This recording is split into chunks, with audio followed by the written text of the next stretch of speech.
Saludarle a través de la señal del Sistema Michoacano de Radio y Televisión. Hoy tenemos un programa bien importante para que usted tome nota, para que esté al pendiente, y le invitamos a que participe con nosotros y que pueda compartir alguna duda, alguna inquietud que tenga. Hoy, como siempre, con estos temas de maternidad, de crianza, de bienestar, salud, educación y mucho más, con el gusto de compartirle, siempre estamos aquí para servirle.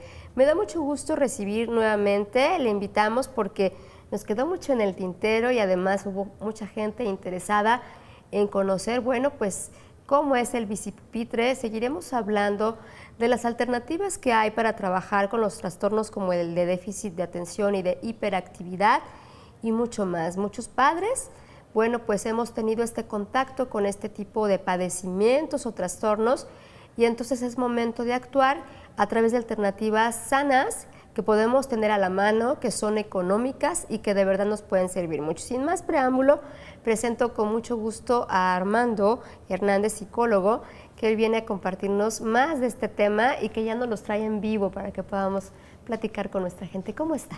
Así es, pero muy bien, gracias.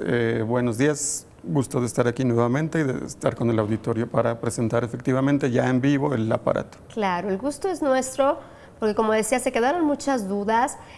Hablábamos en la ocasión anterior en nuestro programa, bueno, pues cómo puede desvincular del mundo externo a los pequeños que tienen este tipo de trastornos, cómo afecta el rendimiento escolar, cómo las relaciones interpersonales pueden verse también afectadas, y qué tanto se va directamente al desarrollo del niño, a su autoestima, a su desarrollo en sí, ¿no? Entonces, nosotros como padres, siempre preocupados porque ellos salgan adelante, buscamos alternativas y siempre referimos esto a la cuestión médica, al psicólogo, al neurólogo, y hacemos ciertas cosas que a nuestro parecer es lo indicado, ¿no?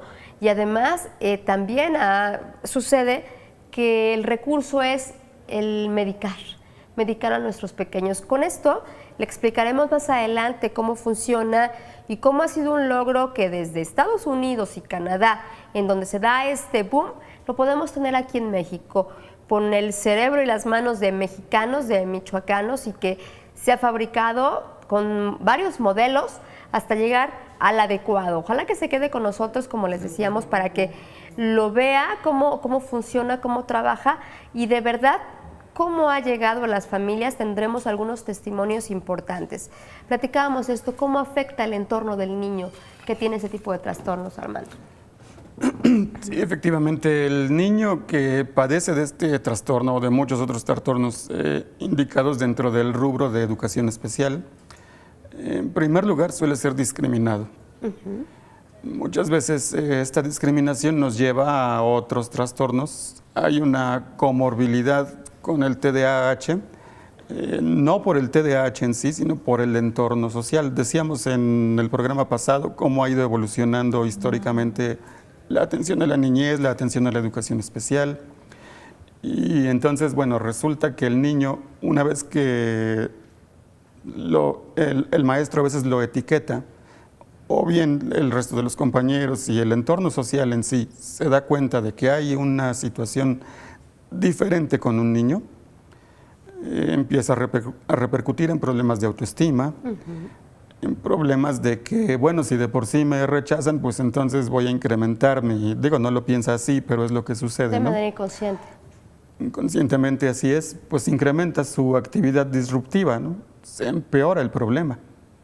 No porque avance como tal a nivel neurológico o de otra forma, sino porque el entorno social de alguna manera está provocando que el niño se porte, si lo entendemos así, que se porte todavía peor de lo que estaba al principio, ¿no? Que actúe como consecuencia de la agresión que siente, que se sienta confundido y además a la defensiva incluso, ¿no? Porque dice, bueno, yo actúo y puedo reaccionar ante el mundo porque me siento así, no me siento cómodo como me ven, como me observan, porque esto además es notorio, pero no en el niño que tiene esto, sino en las personas, como cuando vemos a un pequeñito que tiene cierta enfermedad, inmediatamente las miradas van hacia él, ¿no? Entonces ellos perciben esta parte. Sí, y también como mencionábamos la vez pasada, poniendo el ejemplo de, bueno, si el niño fuera diabético, que hubiera nacido diabético, pues a nadie se le ocurriría regañarlo, pegarle, sancionarlo de alguna manera por tener este padecimiento, ¿no? Pero sí sucede mucho con esto, porque hay gente que incluso niega que exista, ¿no? Se dice que son simplemente niños maleducados, niños que no se les da correctivos adecuados. Se culpa mucho a la mamá también, bueno, a ambos padres, pero todavía en nuestro medio particularmente a la mamá.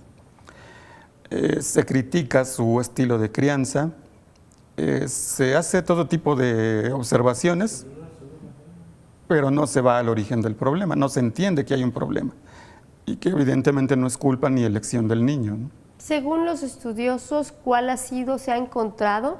Lo platicábamos que aún no. El origen de este problema es genético, es de acuerdo pues al motor de crianza, cómo se ha movido el niño, a los factores externos en la escuela. ¿A qué se debe esto? Hay varias teorías del origen, no hay una etiología clara. Sí tienen que ver factores genéticos, volviendo al ejemplo de la diabetes, ¿no? Sin embargo, no necesariamente porque tengas ciertos marcadores, cierta tendencia a, necesariamente lo vas a desarrollar. También después influye el entorno. Se estimaba, sí se estimaba que la prevalencia es como de 4 a 6% de la población infantil. Después se han hecho estimaciones que llegan hasta el 20%. El acuerdo más o menos en la comunidad científica es que lo correcto es una prevalencia de este trastorno como del 10%. Esto tiene que ver también, es un trastorno que tiene que ver mucho con el entorno sociocultural. Dependiendo, las normas europeas, por ejemplo, dan una prevalencia mucho más baja que las normas americanas. Pensemos que la sociedad europea en general es un poco más permisiva, más tolerante, más orientada hacia valorar al individuo, no tanto por su logro concreto, sino por lo que es en una forma integral. Y el sistema americano es más rígido, más estricto, más determinado a buscar características específicas del logro académico, ¿no? Por ejemplo. Entonces, cuando uno aplica los medios valorativos europeos, la prevalencia anda por el 10%, cuando aplica el sistema americano anda como por el 20%. ¿Y en América Latina qué sucede? Y en América Latina usualmente nos vamos al método americano, es la influencia cultural más directa, ¿no? Pero también somos como que un poco más permisivos en realidad. Si bien, digamos, la comunidad científica también pudiera decir en el medio latinoamericano que hay una prevalencia de alrededor del 20%, lo que pasa después del diagnóstico es que los padres no lo toman mucho en cuenta, los maestros tampoco lo toman mucho en cuenta. Nuestra cultura es también un poco más permisiva, más de decir, son niños, tienen que ser así, tienen que ser inquietos, tienen que jugar. No somos tan exigentes tampoco académicamente, tan rígidos en el modo de comportarse como suelen serlo en las normas americanas. Pero sí veíamos y platicábamos en otras ocasiones que las generaciones de nuestros papás, de nuestros abuelos, ¿qué solían hacer? No solían acudir a un especialista, sino, bueno, vamos a pegarle al niño, ¿no? Y vamos a decirle, te estás quieto porque te estás quieto. Y bueno, este niño, los etiquetábamos, ¿no? Este niño es tremendo, no lo aguanto y lo tengo que castigar, por ejemplo. Lo tengo que castigar y así me va a entender. Y mediante amenazas, mediante ciertas restricciones y también esto porque no tiene otro nombre que violencia, es como hacíamos que el niño se calmara un poco por miedo, no por respeto, sino por miedo. Eso exacto, nuestra generación vivió al típico papá que con la mirada, o la mamá también, ¿no? una mirada te bastaba, ¿no? Porque sabías lo que seguía a continuación, ¿no? Así es. Y no es que estuviera bien, evidentemente, pero sí marca un contraste con que ahora tal pareciera que el niño es el que domina al padre. Exactamente.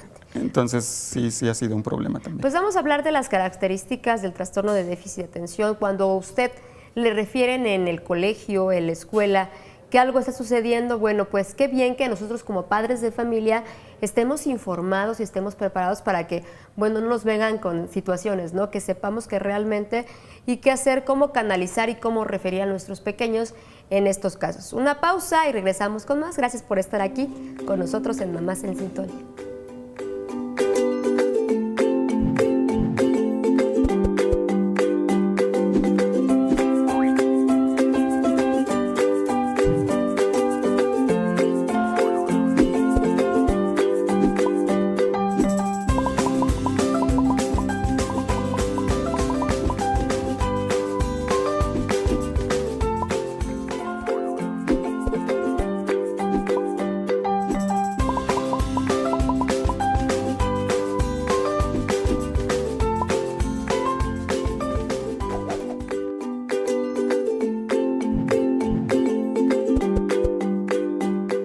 Para poder ayudar a nuestros pequeños que sufren algunos trastornos como el déficit de atención e hiperactividad, bueno, pues primero tenemos que entender qué les sucede, tenemos que platicar con ellos, acercarnos a ellos y bueno, pues como decíamos, mediante un especialista, conocer y también informarnos. Es importante esto, que nosotros sepamos qué están percibiendo, el porqué de su conducta, ¿no? Y veamos también y vayamos al asunto emocional. Gracias por estar con nosotros. Queremos decirle que estamos transmitiendo completamente en vivo, pues a través, ya lo sabe, de todas las plataformas del Sistema Michoacano y además de Facebook Live. Si no tiene oportunidad de vernos en casa, bueno, pues desde su teléfono, desde su computadora, ojalá que pueda conocer esta alternativa para tratar estos trastornos. Y también la retransmisión en punto de las 19 horas. Bueno, pues estamos platicando con el psicólogo Armando sobre esto y yo decía lo siguiente, ¿no? Cómo es importante que nosotros como padres conozcamos el porqué, así como nos interesamos, perdón, en otras situaciones como a qué escuela van a acudir, quiénes son sus amigos, cómo los alimentamos, bueno, qué tan bien va su desarrollo y qué tanto está afectando esto, si en el caso de que exista, a sus emociones. Sí, ese punto es muy importante. Una de las cosas que más nos preocupan como padres es a dónde va a ir el niño y qué le ofrece además el colegio en particular. Buscamos que tenga clases de danza, que sí de canto, que sí karate, pero también debiéramos preocuparnos, bueno, ¿y cuál es realmente el nivel educativo? ¿Cuál es la presencia de profesionales? Si los hay realmente en el colegio, ¿qué tan profesionales son? ¿Qué tan preparados están? Y en este caso particular, si yo tengo un hijo que sé que ya tiene algún problema, porque de alguna manera se sabe, ¿no? Desde antes, aún antes de acudir al especialista por un diagnóstico confirmado, pero los padres detectan que hay alguna situación, entonces pues debiéramos también preguntarnos y acudir a un colegio que diga que tienen atención, un colegio incluyente, sí, en primer lugar, pero que tiene atención a este trastorno específico, ¿no? En ese sentido, algunos colegios sí ya han tenido apertura para platicar sobre el aparato y eventualmente pues, adquirir alguno, tener ese equipamiento dentro de la escuela. Que decíamos, bueno, apenas a principios de siglo que se empezó a trabajar con este problema, si bien es conocido de toda la vida. Se le empezó a llamar disfunción cerebral mínima, después, bueno, trastorno por déficit de atención con hiperactividad. Últimamente ya se habla de que es un síndrome, con todo lo que implica, algo mucho más amplio y con mayores características y mejoras para abordarlo como objeto de estudio.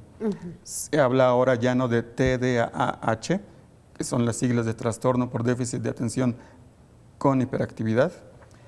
Hoy se llama SDAH, síndrome de déficit de atención e hiperactividad. Las etiquetas y las características diagnósticas siempre están a debate en la comunidad científica, pero hoy es más o menos lo que está ya generalmente aceptado. Hablar de un síndrome y hablar de que se cubren las características, la falta de atención, la impulsividad y la hiperactividad. Así es como lo tenemos diagnosticado ahora. Y bueno, ¿cuáles han sido las estrategias tradicionales para trabajar con ello? Algunas muy simples y muy que todos los colegios y todos los maestros, incluso algunos padres, han aplicado en un momento dado. Pues salte a dar la vuelta, ¿no? Ve, sube la escalera. Cuando el profesor detecta que el niño empieza a inquietarse, porque dan señales los niños, o bien sabe que van a entrar a una actividad que les va a requerir mayor atención, por ejemplo, antes de iniciar la clase de matemáticas, es cuando suele acudir a estos recursos. Le dice al niño, por ejemplo, tú acude a borrar el pizarrón o anota tú esta lista de cosas. Que sea más participativo, ¿no? Para llamar su concentración. Tratar de moverlos, porque el componente principal, que además genera la distracción, es la necesidad de moverse. Esa parte de hiperactividad, que esa sí claramente está relacionada con situaciones de morfofisiología cerebral, es la que más interrumpe el trabajo en la clase. Es en la que más se fijan los maestros, es la que más preocupa también a los padres.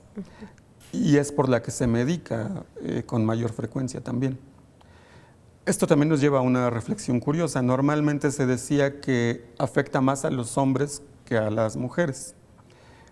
Al final del día, los niños, por su propia naturaleza, sí suelen ser más inquietos que las niñas. Por supuesto. Entonces, de alguna manera daba esa apariencia, ¿no? Como que tiene mayor prevalencia en los niños. Hoy se ha visto que no es así tanto, que realmente no es tan así. La prevalencia es más o menos igual, aunque sí en las niñas predomina la parte de déficit de atención y en los niños la parte de hiperactividad. Pero es ya muy poca la diferencia. ¿Qué porcentajes se manejan entre los niños que pueden trabajar con algunas alternativas de atención psicológica y de este tipo de ejercicios? ¿Y qué tanto se tiene que llegar a esto, a la medicación? Vamos a ir a una pausa y al regresar platicaremos con esto. Y algo bien importante que nos pueda decir Armando es cuáles son las características que podemos ver desde casa y cuáles son las características que ven en las aulas, ¿no? Para determinar e identificar este síndrome. Vamos a una pausa, regresamos con más, no se vayan.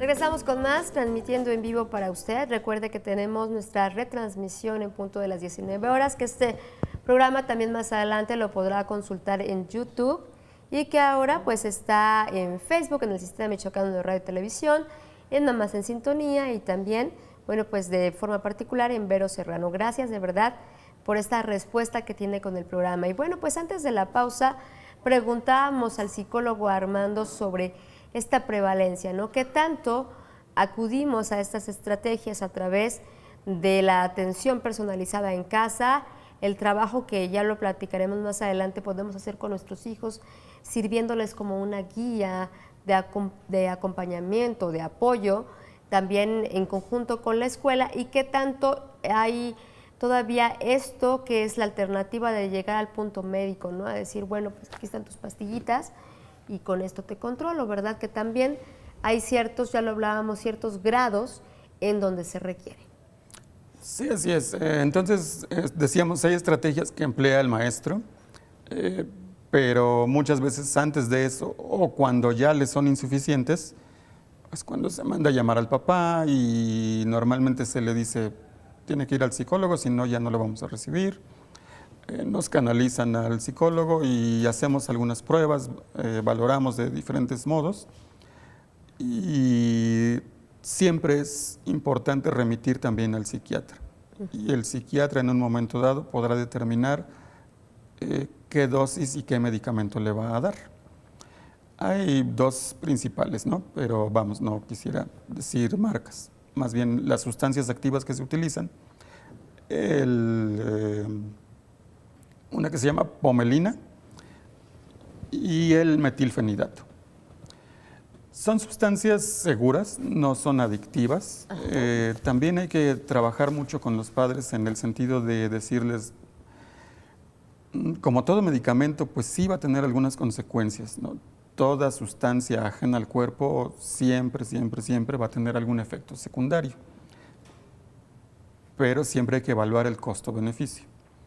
Entonces, habrá casos donde la gravedad del trastorno sí requiera alguna dosis de medicamento. Y lamentablemente no hay una manera de determinar, como otras medicinas, que en base al peso, a la talla del niño, se dice qué dosis requiere.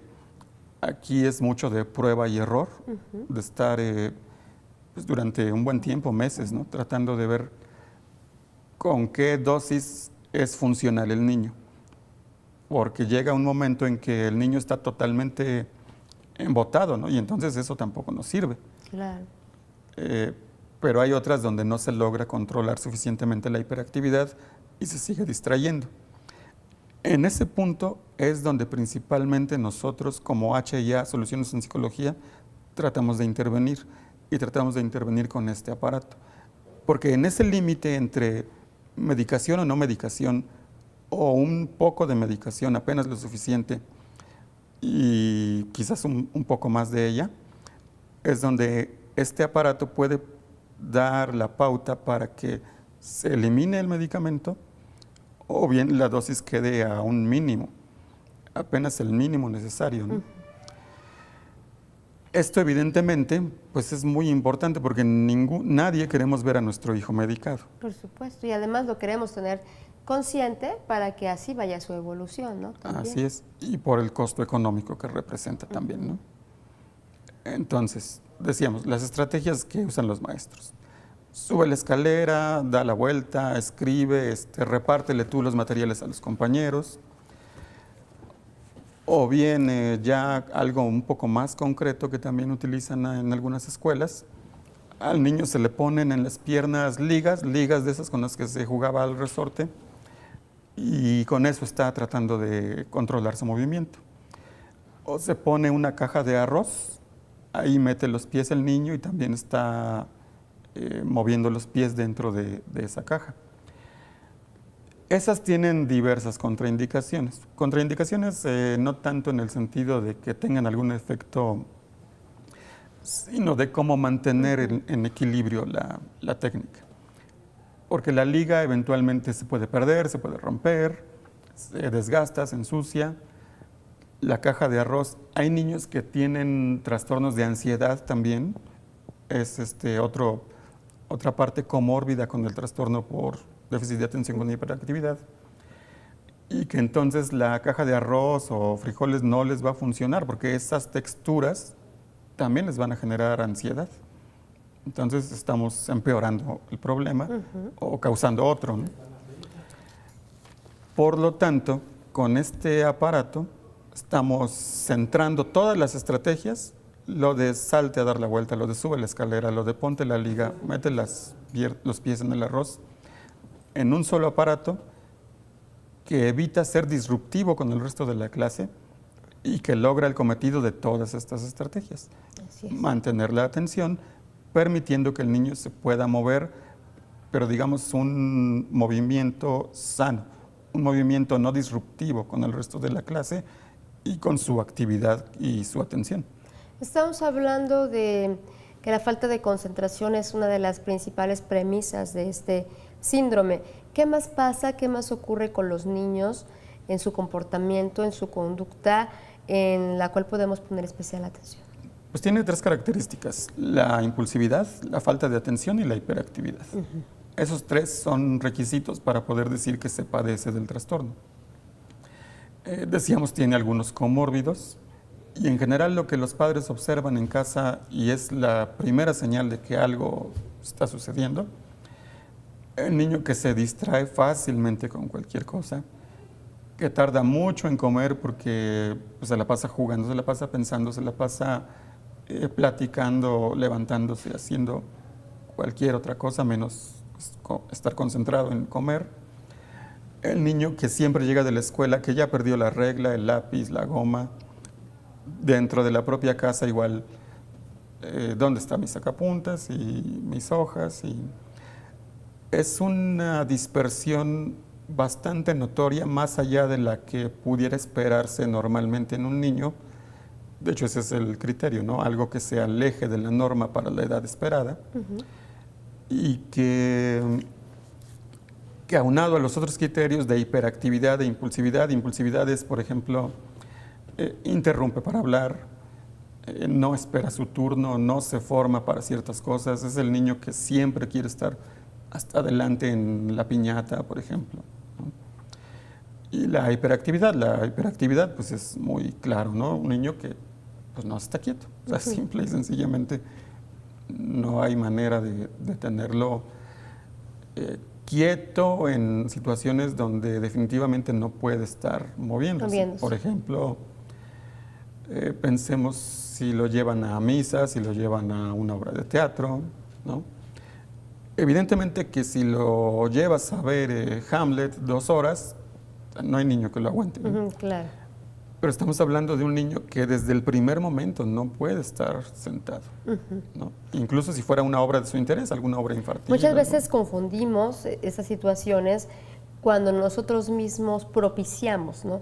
Propiciamos un berrinche, por ejemplo, en el momento que no nos damos cuenta y no atendemos pues sus necesidades básicas primarias, ¿no? Que decimos, bueno, el niño no durmió lo suficiente, pero yo tengo que ir al súper, ¿no? Entonces lo llevo, pues ¿qué esperamos, no? Que el pequeño o se sienta mal, o si tiene hambre, o si tiene sed, y nosotros andamos distraídos en otras situaciones, ¿no? Empezamos a confundir, o esto, lo llevamos a nuestro trabajo, o lo llevamos a, no sé, a una función en donde nada tenga que ver el niño, y decimos, bueno, pero sí me aguanta, ¿no? Entonces ahí nosotros mismos estamos propiciando. En algunas acciones cotidianas es donde determinamos que esto está pasando, cuando vemos que son muy inquietos. Pero ¿a partir de qué edad? Ya se lo había preguntado anteriormente, pero la gente que nos está viendo ahora, ¿a partir de qué edad podemos poner más atención? Porque, bueno, pues antes de los 5 años, por naturaleza, por su desarrollo evolutivo, bueno, pues los niños se mueven y están comiendo y de repente se acuerdan de tal cosa y quieren ir por ella y bueno, como decimos, lo coloquial, pues son tremendos, ¿no? Sí, efectivamente. Comentábamos que prácticamente la edad escolar, es decir, 5 o 6 años, es cuando se detecta el trastorno.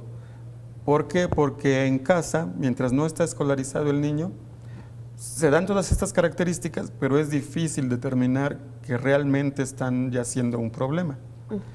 Es en la escuela donde sí necesita tener estas habilidades de atención, de control de impulsos, de mantenerse quieto durante ciertos momentos, horarios y actividades, que se empieza a comprobar. Dado que no puede realizar esto, pues entonces eso nos va a indicar que hay posiblemente un problema de trastorno de hiperactividad. ¿Qué sucede con los adultos que pues nos damos cuenta ya a cierta edad que esa persona tiene atención dispersa, si le podemos llamar así, que estás platicando con ella y no te mira a los ojos, que voltea para todos lados? Bueno, en su momento no se trató y le afecta pues a su vida cotidiana. Vamos a hacer una pausa y al regresar me contesta eso, porque de que los hay muchos. Sí. Regresamos con más, no se vayan.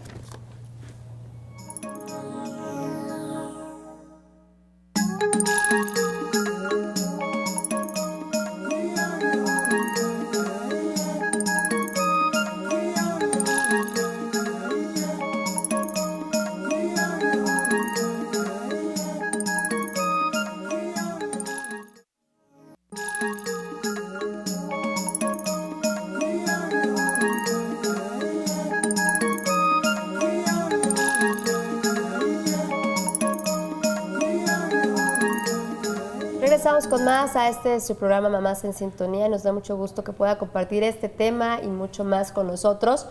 Y bueno, pues antes de irnos a la pausa y que estamos hablando de este síndrome y este trastorno de déficit de atención con hiperactividad y que platicamos sobre las estrategias, que platicamos sobre las características, bueno, yo le hacía este cuestionamiento a nuestro invitado. ¿Cómo observamos a los adultos que también muestran este tipo de hiperactividad, falta de concentración? ¿Y qué nos refiere a esto? Que no fueron tratados en su momento, pero tienen algo de su lado, que es el autocontrol, concepto que los niños no manejan todavía, ¿no? Sí, es un punto muy interesante. Esto afecta no nada más a la infancia, Ajá. sino también al adolescente y al adulto. Todos conocemos algún adulto que va por el tercer divorcio, el quinto, sexto trabajo, peleas constantes, un historial de pues intentar todo negocio raro que se encuentra. En todos los sentidos, inestabilidad, ¿no? Básicamente. Y podemos decir con un alto grado de certeza que es una persona que padece, porque digo, no se quita, ¿no? Padeció del síndrome en su infancia, nunca ha sido tratado y está viviendo las consecuencias de ello y está viviendo con el problema, ¿no? Sí. Pero como nunca se le ha dado atención, pues no tiene estrategias, no tiene herramientas, no tiene manera de controlar su problema, ¿no? Decíamos que en el niño hay ocasiones en que se requiere de medicamento. En el adulto también es posible que se requiera del medicamento, pero pensemos entonces, el niño que empezó a ser medicado ha transcurrido su vida, ya es adolescente, y conforme va madurando y desarrollándose va tomando conciencia de su trastorno, y entonces podemos ir quitando el medicamento, pero no porque su fisiología cerebral se haya modificado, porque ya tenga lo que requiere y que le da el medicamento, sino porque ya ha tenido tiempo de aprender toda una serie de estrategias de autocontrol. Y de autocontrolarse. Okay. Así es. Sí, porque decíamos, es un padecimiento de por vida, ¿no? De por vida, así es. Muy bien. Y bueno, pues llegó el momento de que nos platique de esta alternativa, de este bicipupitre. Nos refería a la ocasión anterior un poquito de la historia, ¿no? Cómo llega a su mente, a las manos de mexicanas y michoacanas, y cómo han encontrado que es una excelente opción para nuestros niños y también para los adultos. Sí, así es, decíamos que, bueno, se origina y hace muy poco, o sea, realmente no tiene, estamos hablando de 2010 más o menos. Se origina en Estados Unidos, un pedagogo canadiense llega buscando alternativas, se encuentra con esto, lo lleva a Canadá, en Canadá es donde se populariza, y vuelve a Estados Unidos también a modo de que se hacen investigaciones, de que se toman muchos criterios y apoyo gubernamental para introducirlo en diferentes escuelas. Y es cuando se da cuenta de que, pues sí, o sea, no tiene ninguna contraindicación, al contrario, es algo que siempre ha funcionado, que prácticamente es garantía de que va a ofrecer beneficios al niño, incluso al niño que no tiene problema de déficit de atención, ni de impulsividad, ni de hiperactividad. Pero por la misma razón que a los niños les compramos pupitres con figuras de diversos personajes populares, etcétera, colores, para el niño se le hace atractivo y realmente promueve su concentración, el padre lo puede incluir dentro de sus estrategias, como si te apuras te compro un dulce, o sea, vamos, lo que solemos hacer los padres, ¿no? A veces para promover que nuestros niños hagan sus tareas de la manera más adecuada, pronta y como debe ser. Que tampoco pues lo ideal, ¿no? Que les pidamos que hagan algo para obtener otra cosa, ¿no? Sino poco a poco van entendiendo pues que es su responsabilidad, que es parte de adquirir conocimiento, pero bueno, para un pequeño no es tan fácil entender esto, ¿no? Poco a poco lo van aprendiendo.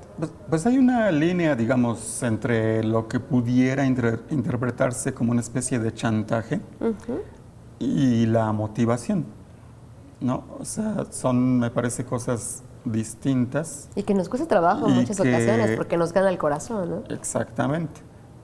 Pero vaya, si se tiene claro que el objetivo es el niño, no tu tranquilidad como padre, sino el bienestar del niño, pues entonces lo usas con conciencia y le ayudas, igual que las rueditas en una bicicleta, le ayudas a lanzarse, ¿no?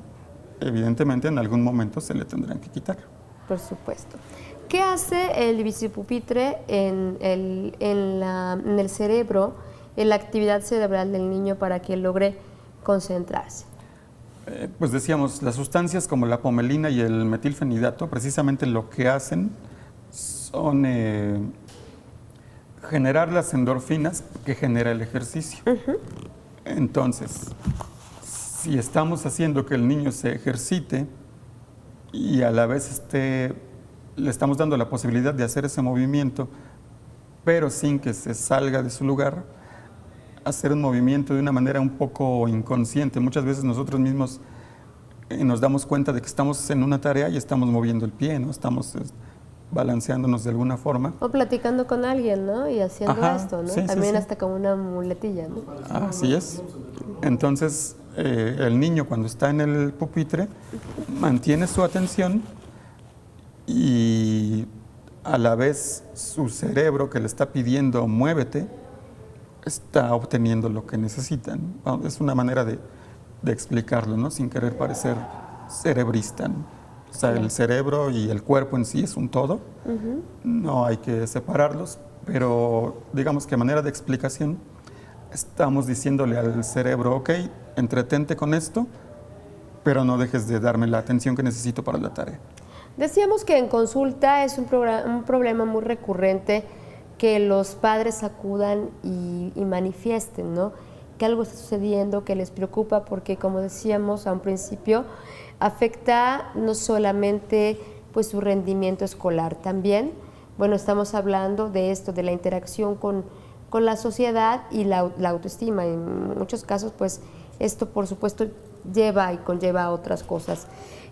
¿Por qué le interesó a Armando como psicólogo buscar este tipo de estrategias?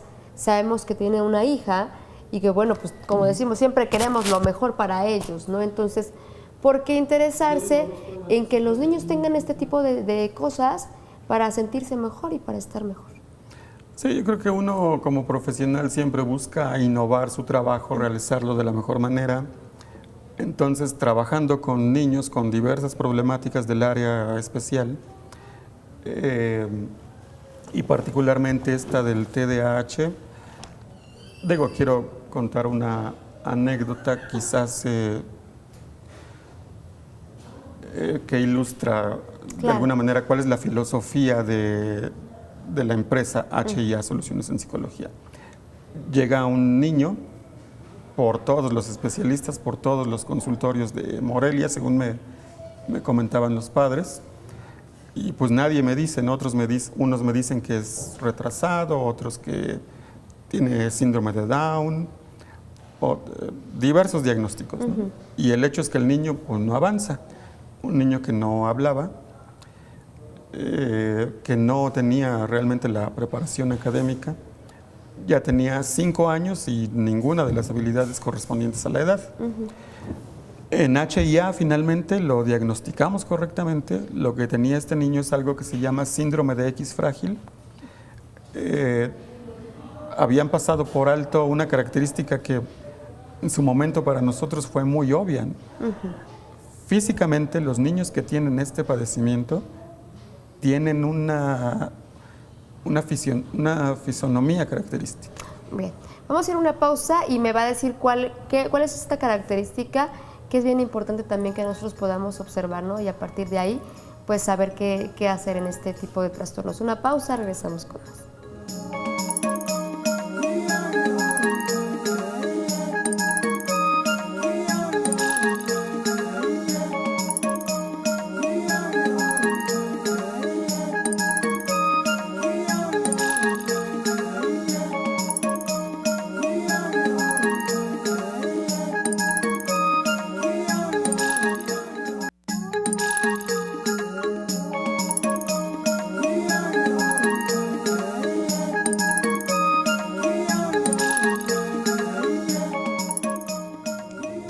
en este tema del que estamos hablando el día de hoy es importante también, como ya bien lo puntualizábamos, el saber cómo percibe la familia, cómo se siente cuando ocurren este tipo de cosas alrededor, ¿no? Cuando nuestro hijo está sufriendo y nosotros también no sabemos qué hacer.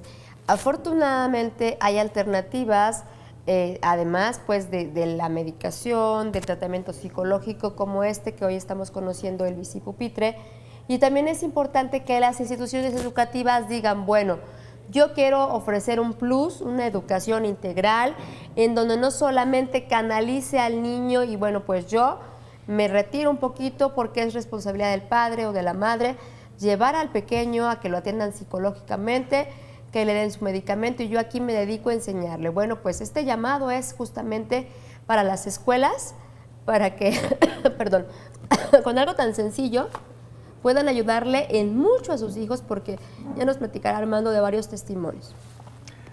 Sí, decíamos entonces, nos hemos encontrado a lo largo de la historia de la empresa, 15 años ya más o menos aquí en Morelia, que necesitamos como profesionales buscar siempre alternativas mejores, innovación, estar en actualización constante y no solo académicamente, sino también en recursos tecnológicos como esto que estamos presentando, ¿no? Las escuelas muchas veces se conforman, dicen, tienes un niño con TDA, lo peor es, pues velo llevando, a lo mejor ya para el otro año ya no está aquí, o sea, hay colegios que llegan a ese grado, otros que simplemente dicen, pues ponle las ligas, ponle la caja de arroz, y digo, bueno, ¿por qué no ir más allá? O sea, si ya están los recursos, pues hay que utilizarlos. Si tenemos una tecnología mejor, algo que va a facilitar que tú como institución des una mejor atención a tus solicitantes, pues hay que utilizarla, ¿no? Claro. Nos iba a comentar antes de irnos a la pausa de esta característica en la fisonomía de un pequeño que también a ustedes les ayuda a poder detectar, ¿no?, que algo está mal. Sí, la anécdota que comentaba y que origina esta preocupación de nosotros de siempre estar yendo más allá. Estos niños con síndrome de X frágil tienen características de fisonomía muy peculiares. La forma de las orejas, como tendiendo a ser puntiagudas. La forma de la cara, muy alargada. Y muy delgados en general, pero sin referencia, sin ninguna manera médica de decir, pues no come bien, tiene algún otro hipotiroidismo, hipertiroidismo, algo que nos refiera por qué está así de delgado el niño. Entonces, son datos que nos van orientando en el diagnóstico, ¿no? Entonces decíamos, orgullosamente, nosotros pudimos detectar todo esto, que no se había logrado en ninguna institución aquí en Morelia, según la misma referencia de los padres. Y de ahí empezamos a trabajar con muchas cosas. Han empezado a trabajar y han continuado justamente, bueno, con este contacto con los padres con excelentes resultados. ¿Cómo buscamos a esta empresa, cómo lo buscamos a usted para poder tener desde las instituciones y desde la familia el acceso al bicipupitre? Estamos en Facebook, en HIA o H aspersiona, Soluciones en Psicología. Yo siempre atiendo el celular, me involucro mucho de manera personal en la atención de todas las cosas que tengan que ver con el consultorio. Mi celular es 44 35 50 52 55. Y atención, pues las escuelas que quieran que Armando los visite y que pueda platicarles sobre esta experiencia y sobre esta estrategia, bueno, pues pueden tener este contacto con él y además a través de Mamás en Sintonía. Yo le agradezco mucho que esté con nosotros y como ya le decíamos, pues lo felicitamos por esta labor y poner especial énfasis en la primera infancia y bueno, pues en la infancia y en la adolescencia. Gracias por esto. Muchas por haber gracias. estado con nosotros. Con esto nos Gracias, despedimos. Buen día. Con esto nos despedimos. Agradecemos también el patrocinio de Esfera y le esperamos en la próxima de Mamás en Sintonía. Pásala bien.